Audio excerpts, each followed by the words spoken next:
स्वागत है आप सबका हमारे चैनल प्रणति आईएएस में। आज मैं आपको फिर से कराने जा रहा हूँ करंट अफेयर्स आपके आने वाले सारे एग्ज़ामों के लिए, जो है यूपीएससी, बीपीएससी, बिहार दरोगा और यूपी पीसीएस और अन्य जितने भी पीसीएस होते हैं, जितने भी कॉम्पिटिटिव एग्ज़ाम्स हैं।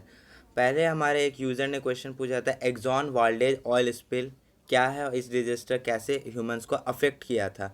तो इसका मैं बता दूं, एक्सॉन वाल्डेज स्पिल जो है वो 24 मार्च 1989 यानी 1989 को अलास्का में हुआ था। और अलास्का के एक प्लेस है जिसका नाम है प्रिंस विलियम साउंड वहीं पे ये डिजास्टर हुआ था। और ये एक्सॉन वाल्डेज एक ऑयल स्पिल है, मतलब ऑयल काफ़ी अधिक मात्रा में गिर गया था, जो अधिक मात्रा 10.8 मिलियन यूएस गैलन्स, जो कि लगभग 2,60,000 गैलन के इक्विवेलेंट होता है। और कौन सा ऑयल गिरा था, तो वो क्रूड ऑयल गिरा था। और इसको विश्व का दूसरा सबसे बड़ा ऑयल स्पिल माना जाता है। पहले नंबर पे deep water horizon oil spill है, जो कि 2010 में हुआ था। और दूसरा सबसे बड़ा ऑयल स्पिल है वो है एक्सॉन वाल्डेज ऑयल स्पिल। एक्सॉन वाल्डेज जो ऑयल स्पिल हुआ था, ये एक ऑयल टैंकर था जिसकी जो एक्सॉन शिपिंग कंपनी द्वारा ओन किया जाता था। एक्सॉन शिपिंग कंपनी के एक्सॉन वाल्डेज एक ऑयल टैंकर थी जो प्रिंस विलियम साउंड अलास्का, जो कि यूएसए में है, 24 मार्च 1989 को वहाँ पे ये स्पिल हुआ था। इसके बाद ये ह्यूमंस को कैसे इफ़ेक्ट किया था, इसके बारे में जानते हैं। तो सबसे पहला बात, इसकी वजह से कोर्डोवा एक आपको अलास्का में जगह है जहाँ पे साल्मन और हेरिंग मछलियाँ जो होती है काफ़ी अधिक मात्रा में पाई जाती हैं और काफ़ी लोग इसको खाते हैं। लेकिन जब से ये ऑयल स्पिल हुआ तब से सारे के सारे साल्मन और हेरिंग का डेवलपमेंट बंद हो गया, वो काफ़ी इनडेवलप्ड मिलते थे एंड सो ऑन। इसके साथ ही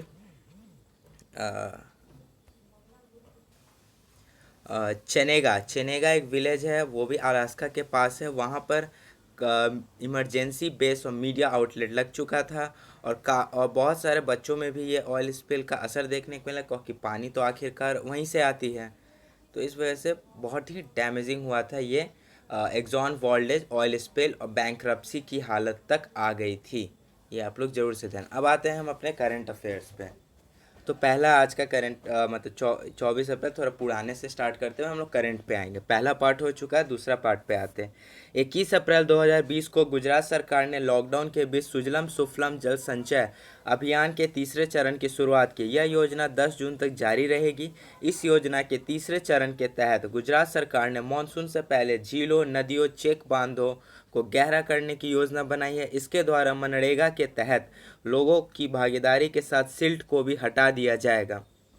अब बात, एक गुजरात सरकार ने जब लॉकडाउन चल रहा था, जो कि अभी 8 जून को ख़त्म हुआ है, उसी वक्त सुजलाम सुफलाम जल संचय अभियान के तीसरे चरण की शुरुआत गुजरात सरकार ने की थी, जो कि 10 जून, जो कि आज की तारीख है। आज तक ये कार्यक्रम चलना तय था और आज इसकी अंतिम तिथि है।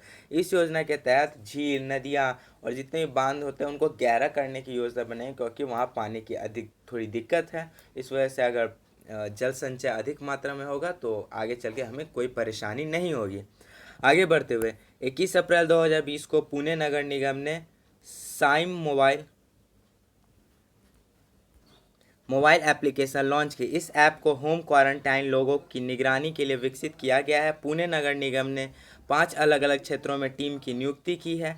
ये दल दैनिक आधार पर होम क्वारंटाइन लोगों के साथ अनुवर्ती कार्रवाई करेगी। इसके अलावा टीमों को उन लोगों पर भी जांच करती है जो अंतर्राष्ट्रीय यात्राओं से लौटे हैं और जिन्हें कोविड-19 उपचार से छुट्टी दे दी गई है। इसमें बात करते हैं, पुणे नगर निगम ने एक साइम नामक मोबाइल ऐप लॉन्च किया। इस ऐप के तहत होम क्वारंटाइन लोगों पर निगरानी रखी जाएगी और उनके डे टू डे एक्टिविटीज़ पर ध्यान दिया जाएगा कि वो क्या कर रहे हैं, क्या खा रहे हैं। और जितने भी इसमें कई सारे टीम लगाए गए हैं और सब मिल के एक दूसरे के साथ काम करेंगे। आगे बढ़ते हुए, भारत के अग्रणी निजी क्षेत्र के बैंक आईसीआईसीआई बैंक ने हाल ही में अपने आर्टिफिशियल इंटेलिजेंस चैटबॉट आईपाल को अमेजन एलेक्सा और गूगल असिस्टेंट के साथ एकीकृत करके अपने ग्राहकों के लिए वॉइस बैंकिंग सेवाएं शुरू की हैं। यह पहल कोविड-19 के चरण देशव्यापी लॉकडाउन के बीच बैंकिंग सेवाओं का लाभ उठाने में ग्राहकों की सहायता करने के उद्देश्य से शुरू की गई है। ग्राहकों को एलेक्सा गूगल असिस्टेंट डाउनलोड करना होगा और अपने आईसीआईसीआई बैंक खाते को इससे लिंक करना होगा। ये काफ़ी अच्छी बात है कि हमारे आईसीआईसीआई बैंक, जो कि निजी क्षेत्र का सबसे one of the largest bank है, और इसने अपने आर्टिफिशियल चैटबॉट आईपाल का शुरुआत किया है, जो जो अमेजन एलेक्सा और गूगल असिस्टेंट के साथ गूगल असिस्टेंट पे लॉन्च किया गया है। इसके साथ ही ये वॉइस बैंकिंग की सेवा देगा। वॉइस बैंकिंग, आपको जो भी सवाल पूछना है आप पूछ सकते हैं एलेक्सा और गूगल असिस्टेंट के साथ। जैसे होता है एप्पल में सीरी होता है, अमेजन में एलेक्सा होता है, गूगल असिस्टेंट होता है, उसी तरह और अपना काम कर सकते हैं। ग्राहकों को फ़ायदा मिलेगा। बस यही है। हाल ही में फिजी के पूर्व प्रधानमंत्री लाइसेनिया करेज का 79 वर्ष की आयु में निधन हो गया। लाइसेनिया कोस ने 2000 में ओशियानाई राष्ट्र फिजी के 6वें प्रधानमंत्री के रूप में कार्य किया। वह सोक्सोको दुआतानी लेवेनिवोआ पार्टी के संस्थापक भी थे। 2006 में उन्हें सत्ता से हटा दिया गया था और भ्रष्टाचार के आरोपों में उन्हें जेल में डाल दिया गया था। अब ये फिजी जो कि ओशियानाई देश है, इसके पूर्व प्रधानमंत्री लाइसेनिया करेज का हाल ही में निधन हो गया है और ये 2000 तक फिजी के 6वें प्रधानमंत्री के रूप में कार्य करते थे, किंतु इन पे भ्रष्टाचार का आरोप लगाया गया, इस वजह से इन्हें जेल में डाल दिया गया था। आगे बढ़ते हुए झारखंड के मुख्यमंत्री हेमंत सोरेन ने झारखंड बाजार नामक एक मोबाइल एप्लीकेशन लॉन्च किया है, जिसका उद्देश्य लॉकडाउन के बीच राज्य के लोगों तक आवश्यक वस्तुओं को पहुंचाना और कोविड-19 के प्रसार को नियंत्रित करना है। इस ऐप को राज्य के खाद्य सार्वजनिक वितरण और उपभोक्ता मामलों के विभाग द्वारा विकसित किया गया है। झारखंड के ने इससे पहले प्रवासी श्रमिकों प्रदान करने के लिए झारखंड सहायता ऐप शुरू की थी। झारखंड के मुख्यमंत्री जो हैं हेमंत सोरेन जी ने, उन्होंने झारखंड बाजार नामक एक मोबाइल एप्लीकेशन लॉन्च किया। इसका जो उद्देश्य है, जितने भी राज्य में ये कोविड-19 के वक्त में जितने भी लोग फंसे हुए हैं उन तक आवश्यक वस्तुओं को पहुंचाने का काम करना इस ऐप का मुख्य उद्देश्य है, जिसमें आपको खाद्य सार्वजनिक वितरण उपभोक्ता मामलों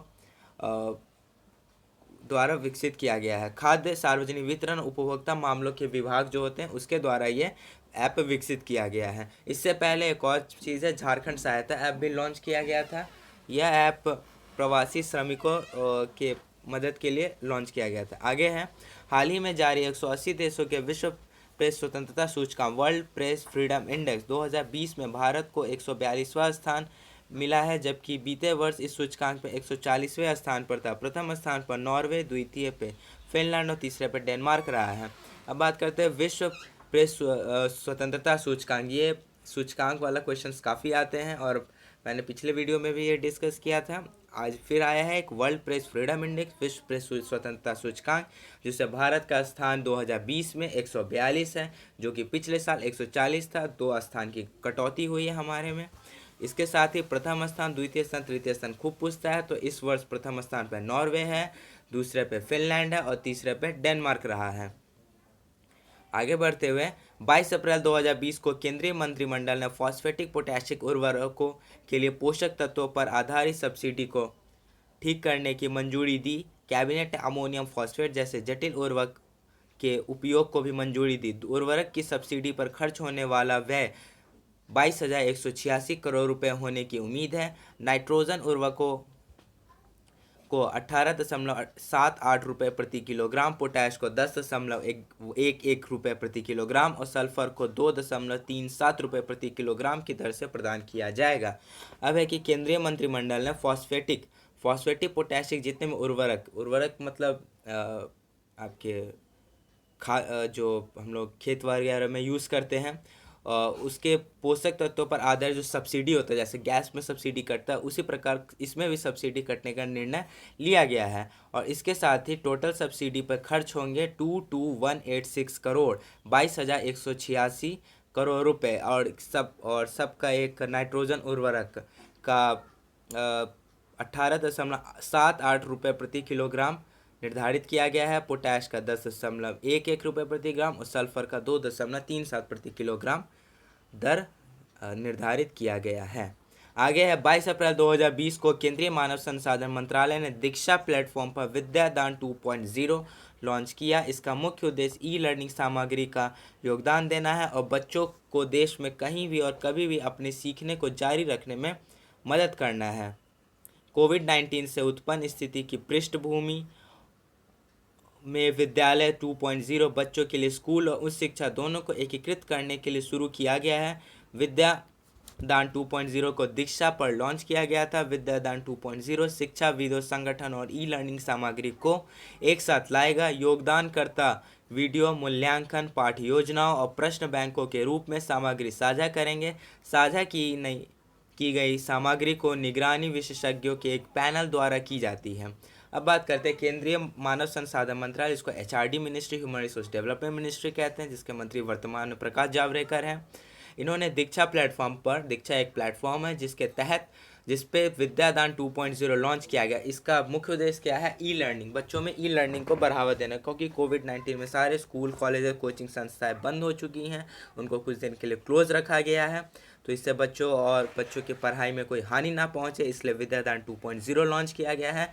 इस पर सारे शिक्षाविद, संगठन और ई लर्निंग अपनी अपनी सामग्री डालेंगे, जिससे बच्चे लाभान्वित होंगे। इसमें यानी तक कि वीडियो, मूल्यांकन, पाठ योजना, प्रश्न बैंक, सभी तरह के चीज़, इस पर पढ़ाई से संबंधित सारे प्रकार के चीज़ें डाली जाएंगी और जिससे बच्चे, हमारे देश के बच्चे लाभान्वित होंगे, उनकी पढ़ाई पे कोई असर नहीं पड़ेगा इस कोरोना की महामारी में। आगे बढ़ते हुए भारत के राष्ट्रपति को रामनाथ कोविंद ने अध्यादेश के प्रख्यापन को मंजूरी दे दी, जो कोविड-19 महामारी से लड़ने वाले स्वास्थ्य कर्मियों के खिलाफ हिंसक कार्य को संज्ञेय और गैर जमानती अपराध मानता है। इस अध्यादेश के द्वारा महामारी शोध अधिनियम 1897 में संशोधन किया गया। हिंसात्मक घटनाओं के लिए 3 महीने से लेकर 7 साल तक के कारावास और 50,000 से 5 लाख रुपए के जुर्माने की व्यवस्था की है। हाल ही में जो हमारे भारत के राष्ट्रपति हैं रामनाथ कोविंद जी ने एक अध्यादेश के प्रख्यापन को मंजूरी दी है, जिसमें कोविड-19 महामारी से लड़ने वाले स्वास्थ्यकर्मियों पे काफ़ी हिंसक आक्रमण किए गए हैं। उत्तर प्रदेश और कई सारे जिलों में किए गए हैं। उसकी रोकथाम के लिए एक अलग अध्यादेश जारी किया गया, जिसका नाम है महामारी शोध अधिनियम 1897। इसके तहत 3 महीने से 7 साल तक के कारावास और 50,000 से 5 लाख रुपए तक के जुर्माने की व्यवस्था की गई है। मैंने आपसे बार बार कहा, जितने भी ब्लू कलर में हाईलाइटेड वर्ड्स हैं उस पर ज़रूर फोकस कीजिए, क्योंकि सारे कीवर्ड्स हैं और आपको करंट अफेयर्स ध्यान रखने में ये मददगार साबित होंगे। आगे बढ़ते हुए न्यायमूर्ति अरुण मिश्रा की अध्यक्षता वाली उच्चतम न्यायालय की 5 न्यायाधीशों को खारिज कर दिया। इस अध्यादेश के द्वारा अनुसूचित क्षेत्रों के स्कूलों में एसटी शिक्षकों को 100% आरक्षण प्रदान किया था। न्यायमूर्ति अरुण मिश्रा ने कहा कि उच्चतम न्यायालय की जो 5 न्यायाधीशों को खारिज कर दिया गया, इस अध्यादेश के द्वारा अनुसूचित क्षेत्रों के स्कूल में एसटी शिक्षकों को 100% आरक्षण प्रदान किया गया था, उसको खारिज कर दिया गया। आगे बढ़ते हुए कर्नाटक सरकार ने कोविड-19 से लड़ने के लिए आप्त मित्र मोबाइल एप्लीकेशन और हेल्पलाइन शुरू की है। इस एप्लीकेशन का उद्देश्य कोविड-19 पर चिकित्सा मार्गदर्शन और सलाह प्रदान करना है। जब किसी व्यक्ति में कोविड-19 के लक्षण होते हैं तो वो आप्त मित्र के हेल्पलाइन नंबर पर कॉल कर सकता है। उन्हें लक्षणों के आधार पर चिकित्सा विशेषज्ञों की एक टीम द्वारा सलाह दी जाएगी। मैंने पिछले वीडियो में बताया, राजस्थान के द्वारा मेडक्राफ्ट करके एक ऐप लॉन्च किया गया। ठीक उसी प्रकार कर्नाटक सरकार ने आप्त मित्र नामक एक मोबाइल एप्लीकेशन लॉन्च किया। इसका भी लगभग वैसा ही काम है कि जो चिकित्सक है उनके द्वारा ऑनलाइन कंसल्टेशन दिया जाएगा, ऑनलाइन उनकी जांच की जाएगी पेशेंट्स की कि वो कैसे, उनको क्या बीमारी है, कैसे हैं, और इससे क्या होगा, घर बैठे इलाज संभव हो पाएगा, जो कि बहुत सारे प्राइवेट ऐप पहले से करें, जैसे इसमें प्रैक्टो नामक ऐप बहुत फेमस है। आगे बढ़ते हुए महामारी से प्रेरित लॉकडाउन का देश की विभिन्न आर्थिक और तथा गैर आर्थिक गतिविधियों पर नकारात्मक प्रभाव पड़ा है, जिससे सरकार की राजस्व स्थिति भी काफ़ी प्रभावित हुई है। इसके मद्देनजर केंद्र सरकार के 48 लाख कर्मचारियों और 65 लाख पेंशन भोगियों के महंगाई भत्ते की वृद्धि पर रोक लगा दी गई है। ये जो लॉकडाउन की स्थिति है, इससे हमारा हमारे देश का आर्थिक स्थिति काफ़ी कमज़ोर हुआ है। इस वजह से डीआरएस सालाना, जिसको महंगाई भत्ते कहती है, प्रति वर्ष सरकारी कर्मचारियों को 3% या पेंशन भोगियों को 3% हर साल बढ़ती है। इस बढ़ोतरी पे रोक लगा दी गई। डीआरएस अलाउंस में नहीं, इस बढ़ोतरी पे रोक लगा दी गई है। ठीक है, तो आगे बढ़ते हुए 23 अप्रैल 2020 को भारत के सर्वोच्च न्यायालय ने कहा है कि प्रतिबंधित दवा मिश्रण की मात्रा के आधार पर अपराधी की सजा तय की जाएगी, न कि शुद्धता पर। शीर्ष अदालत ने नारकोटिक्स, ड्रग्स एवं साइकोट्रॉपिक सब्सटेंस एक्ट के तहत यह स्पष्टीकरण दिया है। अवैध दवा बाजारों में दवाओं को मिलावटी या अन्य पदार्थों के साथ मिलाया जाता है। यह हेरोइन की वाष्पीकरण दर को कम करने के लिए किया जाता है। इसमें चॉक पाउडर, जस्ता ऑक्साइड और अन्य सस्ती लेकिन अधिक खतरनाक अशुद्धियों को मिलाया गया है। सर्वोच्च न्यायालय यानी सुप्रीम कोर्ट ने यह निर्णय लिया कि प्रतिबंधित दवा मिश्रण की मात्रा के आधार पर अपराधी की सजा तय की जाएगी, न कि शुद्धता पर। मतलब जितना, जैसे 10% उन्होंने मिलावट मिलाया है, तो उस 10% का उन पर, वो 10% जो मिलावट किया है उस आधार पर उनको सज़ा दी गई। अगर 30% मिलावट है तो 30% मिलावट के आधार पर उनको सज़ा दी जाएगी। 70% और 70% पर और अधिक कड़ी सज़ा दी जाएगी, इस पर, न कि शुद्धता पर कि कितना प्रतिशत शुद्ध है। ठीक है, और ये शीर्ष अदालत ने यह जो है narcotics, drug and psychotropic substance act के तहत ये स्पष्टीकरण दिया गया। ये narcotics, drugs and psychotropic substance act काफ़ी फेमस है, इसको जरूर से आप लोग ध्यान पे रखिएगा। अवैध दवा बाजारों में दवा ये बहुत मिलाया जाता। क्यों मिलाया जाता? हीरोइन के वाष्पीकरण दर को कम करने के लिए। इसमें चॉक पाउडर, जस्ता ऑक्साइड और अन्य सब सस्ती लेकिन अधिक खतरनाक अशुद्धियों को मिलाया जाता है, जो कि मानव शरीर पर काफ़ी गहरा प्रभाव छोड़ता है। आगे बढ़ते हुए रक्षा अनुसंधान व विकास संगठन ने ईएसआईसी मेडिकल कॉलेज और अस्पताल हैदराबाद के साथ सहयोग किया है और देश की पहली कोविड-19 नमूना संग्रह मोबाइल लैब विकसित किया है। इस मोबाइल लैब का नाम मोबाइल BSL-3 VRDL लैब रखा गया और इसका उद्घाटन केंद्रीय रक्षा मंत्री राजनाथ सिंह ने किया। इस लैब को भारतीय चिकित्सा अनुसंधान परिषद ICMR द्वारा अनुमोदित किया गया है और यह एक दिन में 1000 से अधिक नमूनों को प्रोसेस कर सकता है। इस प्रयोगशाला को रिकॉर्ड 15 दिनों में विकसित किया गया है और इसे किसी भी स्थान पर तैनात किया जा सकता है। अब बात करते हैं रक्षा अनुसंधान विकास है, जिसको हम लोग सब जानते हैं DRDO, defence research and developmental organisation है। इसने ESIC medical college, employ state insurance medical college इसका नाम है, जो कि हैदराबाद में स्थित है। इसके साथ ये दोनों मिलकर एक कोविड-19 का पहला नमूना संग्रह मोबाइल लैब विकसित किया है। इस मोबाइल लैब का नाम मोबाइल BSL-3 VRDL लैब पर रखा गया है और इसका उद्घाटन हमारे रक्षा मंत्री राजनाथ सिंह ने किया। इस लैब को ICMR, Indian council medical research द्वारा अनुमोदित किया गया और एक दिन में 1000 से अधिक नमूनों को प्रोसेस करने का निर्णय लिया गया है। इसके साथ ही प्रयोगशाला को रिकॉर्ड 15 दिनों में विकसित किया गया। अभी हाल में एक क्वेश्चन आया था कि अरुणाचल प्रदेश में एक पुल बना था जो कि सिर्फ 1 महीने में बना था। ठीक उसी प्रकार इस जो लैब है इसको 15 दिनों में रिकॉर्ड बनाया गया, मतलब 15 दिनों में इसको विकसित किया गया। ये भी एक काफ़ी इंपॉर्टेंट क्वेश्चन हो सकता है। आगे बढ़ते हुए भारतीय खाद्य प्रसंस्करण प्रौद्योगिकी संस्थान IIFPT, खाद्य प्रसंस्करण उद्योग मंत्रालय MOFPI के तहत एक शोध और शैक्षिक संस्थान है जिसका मुख्य परिसर तंजावुर तमिलनाडु में स्थित है। यह संस्थान कोविड-19 रोगियों के लिए पोषक तत्वों से भरपूर खाद्य पदार्थों का निर्माण कर रहा है। 2 संस्थान हैं, भारतीय खाद्य प्रसंस्करण प्रौद्योगिकी संस्थान इंग्लिश में IIFPT, दूसरा खाद्य प्रसंस्करण उद्योग मंत्रालय MOFPI, जो कि जिसका मुख्य परिसर तंजावुर यानी तमिलनाडु में स्थित है। इसका काम क्या है? पोषक तत्वों से भरा खाद्य पदार्थों का निर्माण करना। और ये दोनों निर्माण कर, ये दोनों इंस्टीट्यूशंस का नाम बहुत इंपॉर्टेंट और कहाँ पे स्थित है ये उससे भी ज़्यादा इंपॉर्टेंट है। अगला आगे बढ़ते हुए 23 अप्रैल 2020 को मणिपुर राज्य में खोंगजोम दिवस मनाया गया। इस दिवस के द्वारा 1891 के एंग्लो मणिपुर युद्ध में लड़ने वाले योद्धाओं को श्रद्धांजलि दी जाती है। एंग्लो मणिपुर युद्ध ब्रिटिश सरकार और मणिपुर साम्राज्य के बीच एक सशस्त्र संघर्ष है। यह युद्ध 31 मार्च और 27 अप्रैल 1891 के बीच लड़ा गया। इस युद्ध में अंग्रेजों की जीत हुई थी। अब बात करते हैं मणिपुर राज्य में खोंगजोम दिवस मनाया गया। कब मनाया गया? 23 अप्रैल 2020 को। यह दिवस इसलिए मनाया जाता है क्योंकि 1891 में एंग्लो और मणिपुर युद्ध हुआ था जिसमें अंग्रेज़ों की जीत हुई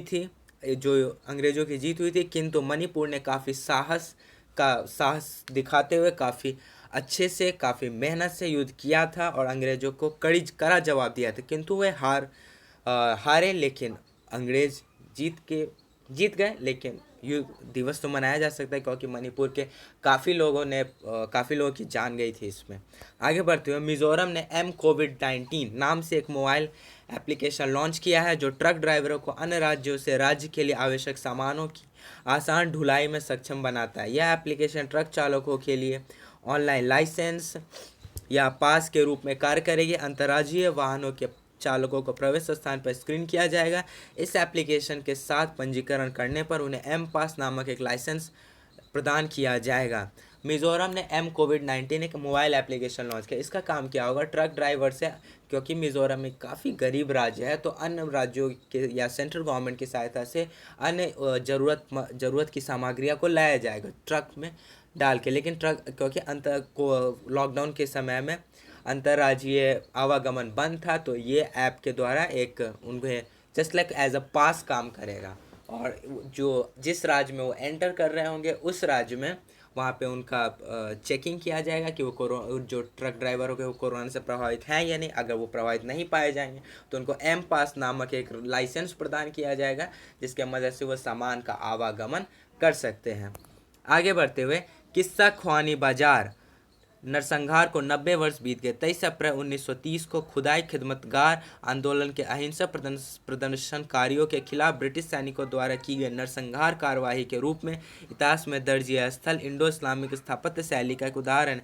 किस्सा ख्वानी बाजार एक नरसंहार हुआ था जिसको 90 वर्ष बीत गए। ठीक है, कहने का मतलब ये 1930 में घटित हुआ था और खुदाई खिदमत बाजार आंदोलन के नाम से फेमस था। इसमें क्या था कि अहिंसक प्रदर्शनकारियों के खिलाफ ब्रिटिश सैनिकों द्वारा की गई नरसंहार के रूप में ये इंडो इस्लामिक स्थापत्य शैली का एक उदाहरण। इंडो इस्लामिक स्थापत्य काफ़ी पूछा जा सकता है।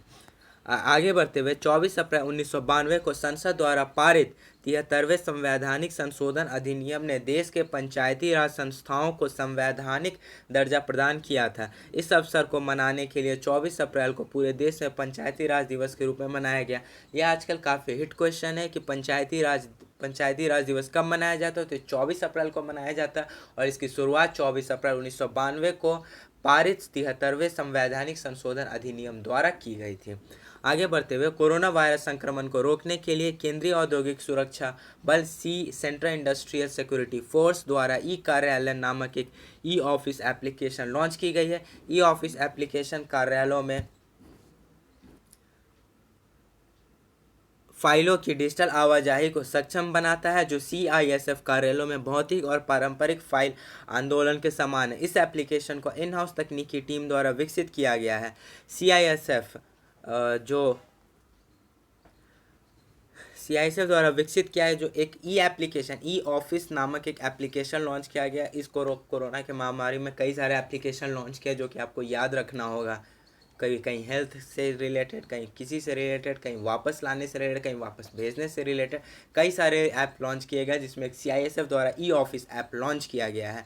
इसका क्या होगा? फाइलों की डिजिटल आवाजाही को सक्षम बनाने के लिए ये ऐप लॉन्च किया गया है। आगे बढ़ते हुए भारतीय प्रौद्योगिकी संस्थान IIT दिल्ली के Kusuma school of biological science KSBS ने एक कोविड-19 परीक्षण किट विकसित किया और इसे भारतीय आयुर्विज्ञान अनुसंधान परिषद ICMR द्वारा अनुमोदित किया गया। यह परीक्षण किट संदिग्ध रोगी के स्वैब का परीक्षण करती है। यह अन्य उपलब्ध किटों की तुलना में अधिक सस्ती है।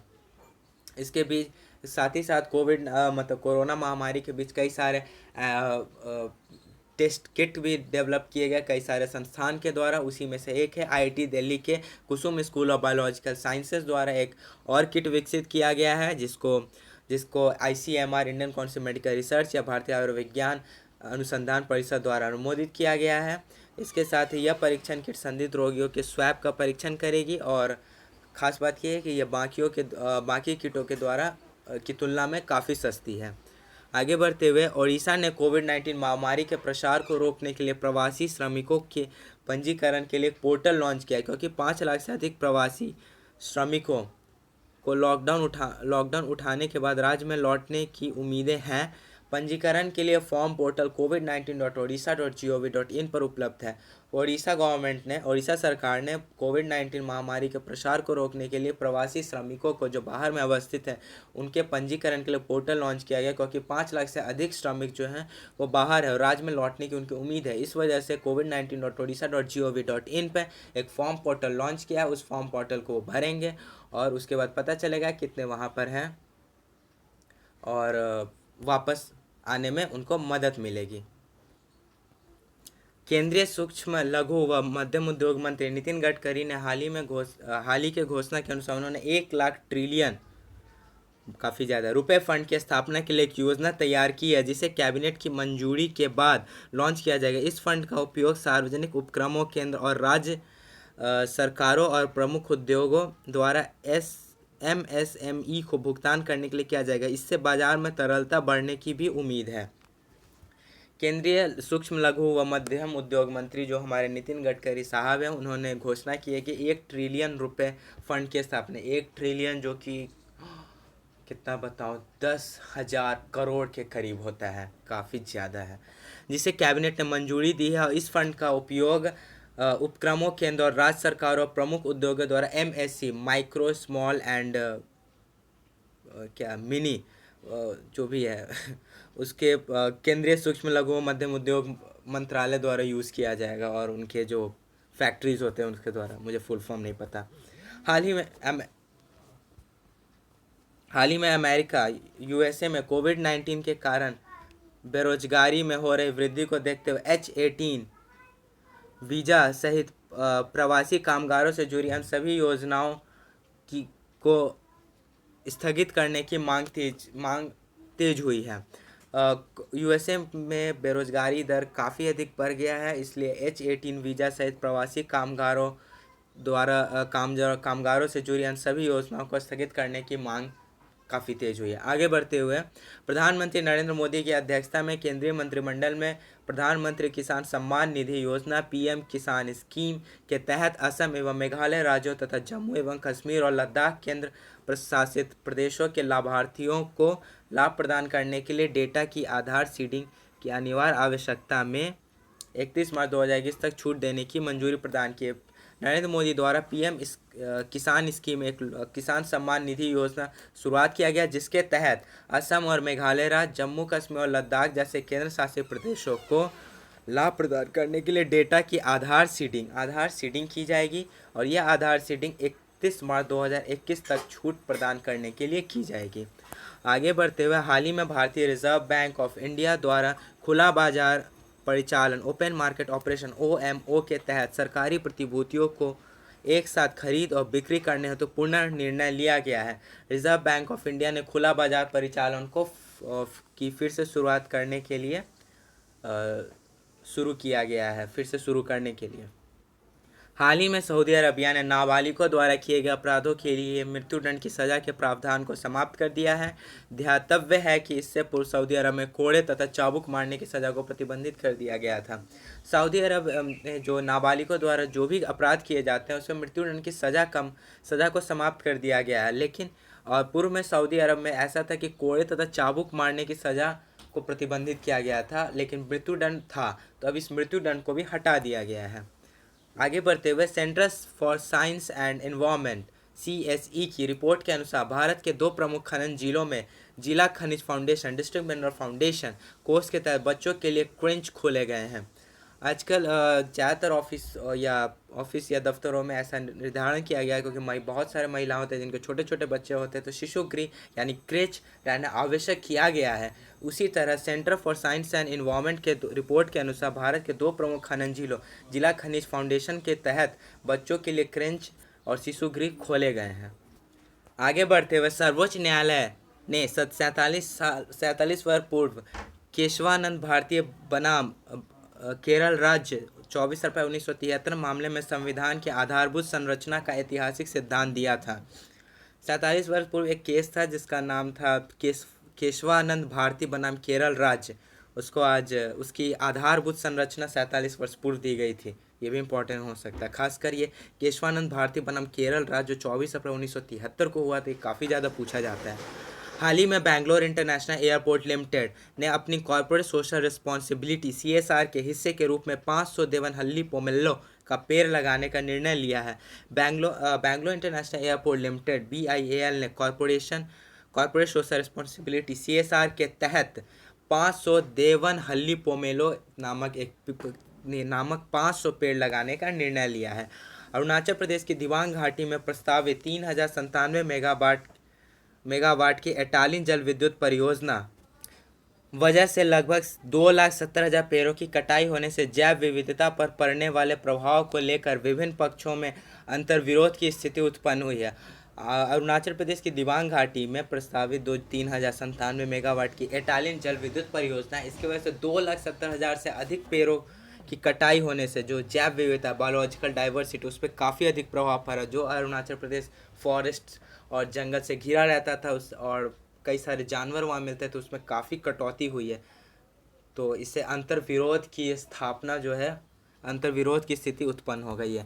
भारतीय रिजर्व बैंक ने म्यूचुअल फंड के लिए 50,000 करोड़ रुपए की विशेष नकदी सहायता लिक्विडिटी फैसिलिटी की घोषणा की है। इसका उद्देश्य कोविड-19 की वजह से पूंजी बाजारों में अस्थिरता व म्यूचुअल फंड इंडस्ट्री पर नकदी लिक्विडिटी का दबाव को कम करना है। आरबीआई की यह ऋण सुविधा 27 अप्रैल से लेकर 11 मई 2020 तक या पूरी रकम का इस्तेमाल होने तक, दोनों में से जो पहले होगा तब तक लागू रहेगी। आरबीआई ने म्यूचुअल फंड्स के लिए 50,000 करोड़ नकदी सहायता को हम लोग लिक्विडिटी फैसिलिटी भी कहते हैं। इकोनॉमिक्स के क्वेश्चन में लिक्विडिटी फैसिलिटी टर्म ही आएगा, आप लोग ध्यान रखिएगा। और कोविड-19 की वजह से अस्थिरता काफ़ी ज़्यादा है, इसलिए लिक्विडिटी पर दबाव कम करना है, ठीक है। इस वजह से 27 अप्रैल से लेकर 11 मई 2020 तक पूरी रकम का इस्तेमाल होने तक, दोनों में से जो पहले तब तक लागू रहेगी।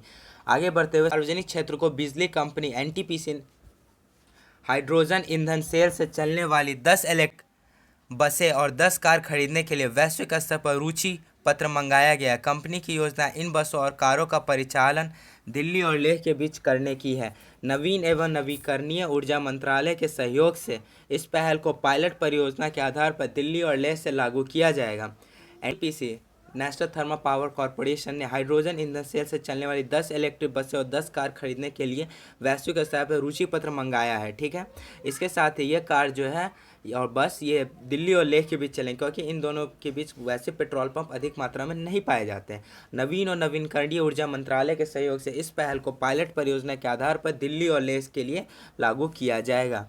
तो आज का करंट अफेयर, अभी तक ये पार्ट 2 करंट अफेयर्स यहीं पे ख़त्म होता है। आप लोगों से अनुरोध है कि इस करंट अफेयर्स को ध्यान से सुने, समसामयिकी को ध्यान से सुने, और कमेंट बॉक्स में जो भी अगर आपको डाउट है वो ज़रूर लिखें। और कुछ एक्स्ट्रा बातें छूट गई हो बताने को तो वो भी आप लिख सकते हैं। जो भी किसी भी प्रकार का डाउट, मैंने आपसे बार बार कहा, जितने भी ब्लू वर्ड्स हैं ना, उसको ज़रूर से ध्यान दें। नीचे हमारे डिस्क्रिप्शन बॉक्स में टेलीग्राम का लिंक होगा, वहाँ पे आपको सारे पीडीएफ मिल जाएंगे। आप वहाँ हमारे टेलीग्राम चैनल को ज्वाइन करें और वहाँ पे आपको सारे नोट्स, सारे करंट अफेयर्स का पीडीएफ मिल जाएगा। वहाँ से जाकर डाउनलोड करें। उसके बाद कोई भी डाउट होता है आप ज़रूर कमेंट बॉक्स में लिखें, और हमारे वीडियो को ज़्यादा से ज़्यादा मात्रा में लाइक, शेयर एंड सब्सक्राइब करें। और मैं फिर आता हूँ जल्द से जल्द अगले करंट अफेयर्स के पार्ट 3 के साथ। तब तक के लिए धन्यवाद।